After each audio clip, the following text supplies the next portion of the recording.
Hey. Hey, can you hear me? Come on, we have to go. Almost there. They found his car. They never found him. And the men who ran him off that road, they went home, poured themselves a drink, and assumed the problem was solved. They assumed wrong. At 41, Damon Holt didn't just run a company. He was the company. Cole wasn't built in a boardroom. Holt Meridian Technologies started in a cramped studio apartment in Atlanta. 2 monitors, 1 folding table, and a vision that everyone around him called reckless. 12 years later, Holt Meridian operated in 9 states, held 4 federal contracts, and had made Damon the kind of name that made older men in expensive suits deeply uncomfortable. A black billionaire who hadn't inherited a single dollar of it. That made him powerful. It also made him a target. The threats didn't start loud. They never do. First, it was an anonymous tip to a financial regulator, nothing that stuck, but enough to slow things down. Then a key acquisition fell apart 2 days before signing. Then a source inside his own company leaked a private strategy memo to a competitor. Damon noticed all of it. He said nothing. "You don't fight shadows by swinging at them," he'd told his head of security once. "You turn on the lights." But someone out there had stopped playing games. Someone had decided that Damon Holt needed to disappear, not from the headlines, from the earth. The rain came sideways that night, the kind that makes the road look like black glass. Damon had driven himself home from a meeting that left a bad taste in his mouth. A potential merger, 18 months in the making, had collapsed without warning. The other CEO, a man who'd been shaking Damon's hand for a year and a half, couldn't hold eye contact at the end, kept glancing at the door like he was waiting to be dismissed. That wasn't a business decision, Damon thought as he merged onto the highway. Someone told him to walk away. His phone lit up. Unknown number. He let it ring. It rang again. Then again. He hit the Bluetooth. "Yeah." Silence. Then a voice. Flattened, distorted, like it was being run through a filter. "You should have taken the buyout when it was still on the table." The line dropped. Damon's hands tightened on the wheel. Not shaking. Still. The way hands go still when the brain shifts into a different gear entirely. Then the headlights appeared in his mirror. Coming too fast. Way too fast. The black SUV closed the distance in under 4 seconds and hit him from behind like it meant it. Damon's car lurched forward, fishtailing across 2 lanes. He corrected barely, but before he could breathe, the SUV hit him again. Harder. To the left this time. Not an accident. He floored it. The engine screamed. But the road curved ahead, rain-slicked and unforgiving, and the SUV was already coming around his passenger side. Metal shrieking against metal, and then the guardrail appeared in his headlights for exactly 1 second before he went through it. The drop was steep. The world stopped making sense. Glass, then dark, then nothing. They found the wreck 3 hours later. 6 officers, 2 paramedics, 1 fire crew. They stood in the rain and stared at what was left of the car, crumpled against a cluster of pines at the bottom of a ravine, and said very little.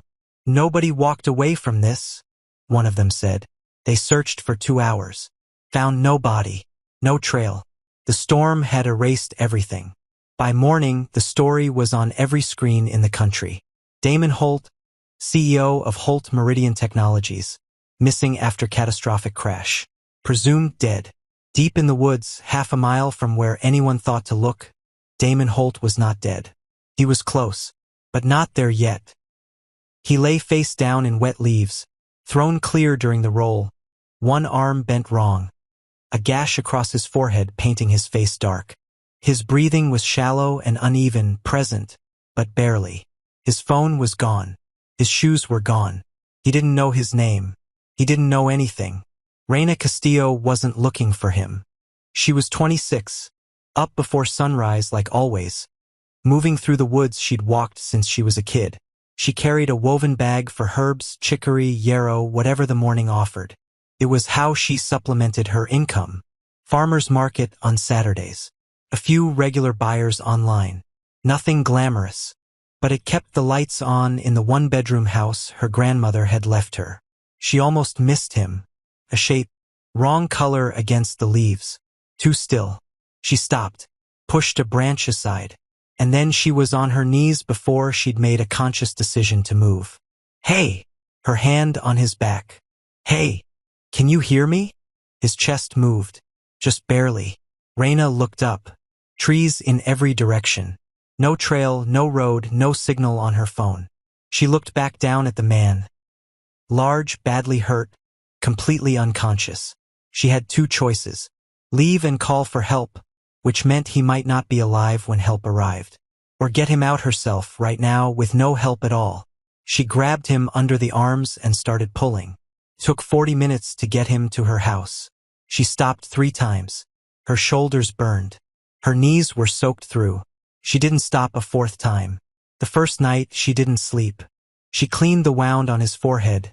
Deep enough that she held her breath while she worked. She checked his breathing every 20 minutes. She pressed cool cloths to the bruising that spread across his ribs and shoulder. He didn't wake up. Not that night. Not the next morning. By the 2nd evening, she sat in the chair beside the bed and let herself ask the question she'd been pushing away. What if he doesn't make it? She didn't have an answer, so she went back to work. On the 3rd morning, his fingers moved. She was across the room when it happened. She crossed it in 4 steps. Hey! She leaned close. Can you hear me? His eyes opened, unfocused at first, scanning the ceiling like he was trying to identify a foreign country. Then they found her face and something sharpened, awareness without context. He tried to sit up. Pain knocked him back down. Easy. She put a hand on his chest. Steady, not forceful. You're hurt. Don't push it. He looked at her like he was trying to figure out how she fit into a story he couldn't remember starting. Where am I? His voice was wrecked, dry and low. My house. I found you in the woods. A pause. His brow pulled together. The woods. Yeah. Another pause. Longer. The kind that has something heavy inside it. What happened to me? Raina chose her words carefully. I was hoping you'd know. He stared at the ceiling. You could watch him searching, really searching, like flipping through pages that weren't there. His expression shifted from confusion to something that looked like quiet panic, and then, just as quickly, went still. I don't know, he said. Your name. Silence. I don't know that either. Raina exhaled slowly through her nose. Okay. She'd dealt with hard things before. This was just a different kind of hard. Then we'll call you something until you do. She studied his face. Jonah. You look like a Jonah to me. He said it quietly, testing the weight of it. Jonah. It means something, she said. Man pulled back from the deep. He didn't smile, but something in his expression shifted just slightly, like the name landed somewhere it wasn't supposed to reach. All right, he said. Jonah. He healed slowly, then all at once. The first week he could barely sit up without help. By the 2nd, he was walking to the window on his own. By the 3rd, he was asking what needed to be done and doing it without being told. Raina watched him reorganize her kitchen in 20 minutes and said nothing. She watched him fix the gate latch she'd been meaning to repair for 8 months. She watched him sit at her table one morning, looking at her bundled herbs, and then say, completely unprompted, you should be packaging these by use case, not by plant. People buy solutions, not ingredients. She set her coffee down. And how exactly do you know that? He looked at his own hands like the answer might be there. I don't know. It just seems obvious. Whoever Jonah had been before, he hadn't been ordinary. That much was clear within the first month. Life settled into a shape. Simple and quiet, but solid. They went to the Saturday market together. Jonah carried the heavier bags without asking. He started talking to customers, carefully at first, then with a natural ease that made people stop and stay longer at Raina's stall. Sales improved, then improved again. You're doing it on purpose, she accused him one evening. Doing what? Making people feel like they've already decided to buy before they even touch anything. He shrugged. I just listen to what they actually want and point them at it. She shook her head slowly. That's not a skill you pick up. That's something you've been doing for years. He didn't answer. But later that night on the porch, He sat with his hands around a cup of tea and stared out at the dark tree line with the expression he got when he was reaching for something just past the edge of his mind. "You ever feel like you're standing in the doorway of a house you used to live in?" he asked. "But you can't go in?" Raina looked at him. "No, but I felt locked out of things I should have had." He turned. "What happened?" She was quiet for a moment. "My mom got sick when I was 19. I quit school to take care of her. By the time she was gone," she stopped, "the life I'd planned for was just gone too, and I had to build a different one." Jonah was quiet for a long moment. "I'm sorry. Don't be. I like what I built." Something in his face went soft in a way it rarely did. "So do I," he said, and he meant this. Right here. This quiet, careful life they'd stumbled into together. She felt it. She didn't say anything. She didn't need to. 6 months in, a black sedan drove past them on their walk home from market. Slowly. Too slowly. Jonah's eyes tracked it without thinking. His body shifted, barely noticeable, but Raina felt it. "You know that car?" "No," his voice had gone flat. "Just feels wrong." Inside the car, a man named Porter, private investigator, contracted 6 months ago by Holt Meridian's board, stared at the man walking down the dirt road and felt his breath leave his body. He'd spent half a year following dead ends. And here was Damon Holt, carrying grocery bags, walking next to a woman he'd never seen in any file. Porter drove to the end of the road, pulled over, and made a call. "I found him."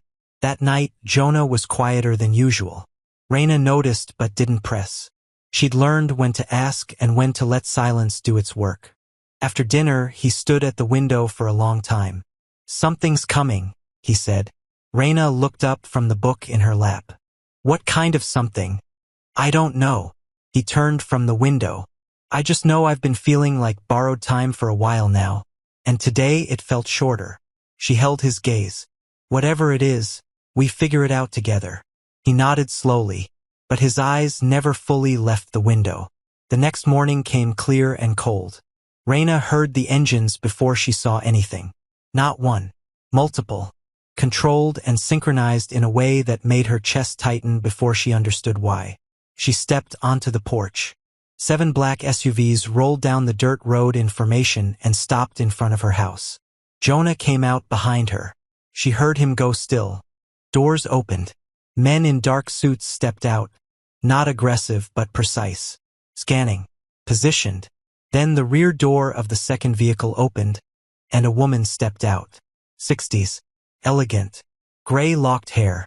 Dressed simply but carrying herself like someone who had commanded rooms her entire life. She looked at Jonah and stopped breathing. Damon. The name hit the air differently than any other sound.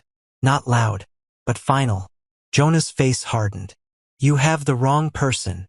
The woman took 1 step forward. Her voice cracked at the edges. "Baby, I know your face. I know it." From the third SUV, a man emerged. 60s also. Broader. He walked like someone who'd learned to hold everything inside and had run out of places to put it. "Your name is Damon Holt," he said, firm but not harsh. "You're my son." Raina's hand found the porch railing. "Son." Jonah shook his head. "I don't." He stopped, pressed a hand to his temple. Something flickered across his face. Not recognition exactly. More like the sensation of recognition without the content. Like hearing a song you know but can't name.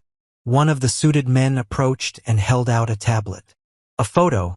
Jonah, clean-cut, tailored suit, standing in front of a glass building with the name Holt Meridian Technologies behind him. Beneath it, a headline from 6 months ago. Damon Holt, billionaire CEO, missing after fatal crash. Presumed dead. Jonah stared at his own face, then at the building, then at his hands. "This isn't possible," he said. But he didn't say it like a man who didn't believe it. He said it like a man who already did and wasn't ready. Raina looked at him. 6 months of mornings. 6 months of the market and the porch and the tea going cold between them. 6 months of building something she hadn't planned for. And now she understood why he always knew things he shouldn't. Why people naturally deferred to him. Why he'd reorganized her stall in a week and tripled her sales in a month. He hadn't been hiding anything. He'd simply lost it. And now it was back. The older woman stepped closer to Jonah, to Damon, and her voice dropped to something private. Come home, please. We thought you were gone. He turned to Raina, and she saw it, the fracture. One half of him already reaching back toward a life he couldn't remember but clearly belonged to.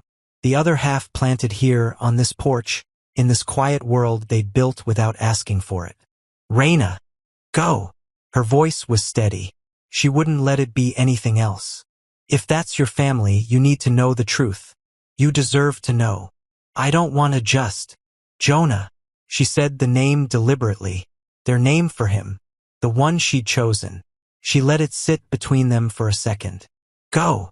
He looked at her for a long moment, and then he walked toward the SUVs. She stayed on the porch and watched until the last one disappeared down the road, and the dust settled, and the silence came back. The same silence that had been there before him. Felt completely different now. The city was a different species. Damon stood in the lobby of Holt Meridian on his third day back and felt like a man wearing his own face as a costume.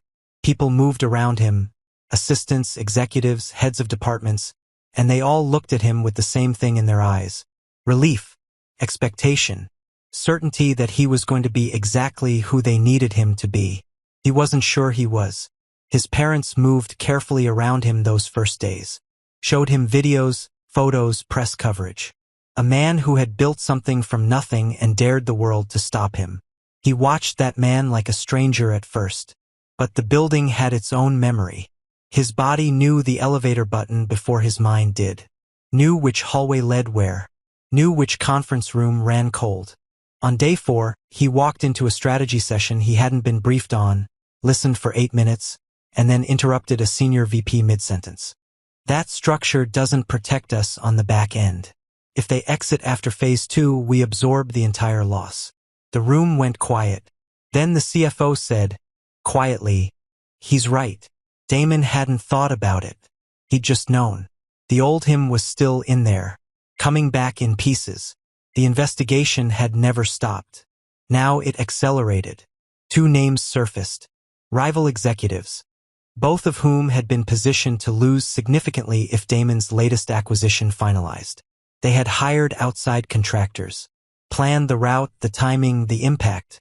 They'd accounted for everything, except for him surviving, except for a woman walking through the woods at the right moment.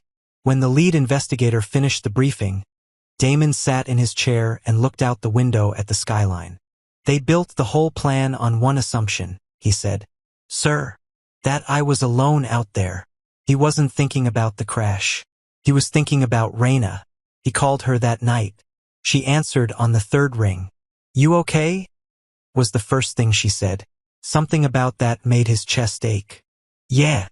A pause. Are you? A beat of silence. I'm figuring it out. I want you to come here, he said. Not to stay, not to change anything. Just, I want you to see it. I want you to meet my parents. I need you to know that what happened between us wasn't something I'm leaving behind. Another pause. Longer. Okay, she said. She arrived on a Tuesday. She stepped out of the car and stood in front of the Holt Meridian building and just looked at it for a moment. The glass and steel and height of it. The statement it made without saying a word. Damon came out the front entrance and walked straight to her. No pause. No hesitation. You came, he said. You asked like it mattered. It did. She studied him carefully. You look different. I am different. Then quieter. But not in the ways that matter. She held his gaze for a long moment, deciding something. Then she nodded. And they walked inside together. The arrests came 2 weeks later. Both executives. Their contractors. The full chain. Damon stood in his office the evening after the news broke, looking out at the city lights. Raina sat in the chair across from his desk, watching him. How does it feel? She asked. He thought about it honestly, like closing a chapter one didn't get to finish reading. He turned from the window. But the book's not done. She tilted her head. What's the next chapter?